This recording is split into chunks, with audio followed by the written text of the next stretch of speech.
One of the most important things about this show is to create a sense of place. It's creating the Institute so it feels massive. This used to be all glass, and now we brought all that stuff down to one huge level.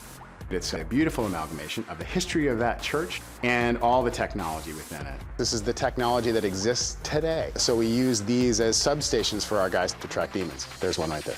This is one of the many hallways within the Institute, and we're going to go right into Aldertree's office. When we put the set together, we did all kinds of little details like Plato. On his desk, he reads Plato, makes him a smart guy. You don't necessarily see that on camera, but it's important for the character. This is a little on the nose, but I like it as he's investigating Sherlock Holmes kind of thing. And my favorite piece, nod to the Godfather. As my grandmother used to say, God is in the details, and I believe that. To me, it's more scary and more interesting when it looks like it's the real world. So that's really textured and rich. One of the cornerstone characters of the show is New York City. So what we want to make sure this year is that it feels like we're in New York. I grew up in New York City and went to restaurants like this one in Chinatown, and we really wanted to create a sense of authenticity. If it feels real, that's where you win. This is called Hunter's Moon, which is our bar, which is in Chinatown in New York.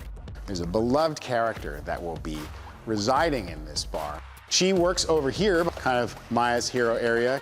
Before this was the Hunter's Moon, it was the belly of the ship, which appeared in the first episode. We took those elements that we built for the ship, and we turned it into a bar. Kind of like Cheers for the supernatural. I believe that once the details work and it feels like a lived-in environment, then you're successful in capturing it on camera. Magnus's lair, so it's this huge, wealthy man who's a wizard, who's in New York, who has this fantastic taste. We wanted to make sure that it felt swanky, tasteful, and Doug McCullough and his production design team have done a beautiful job reimagining the world where Magnus lives.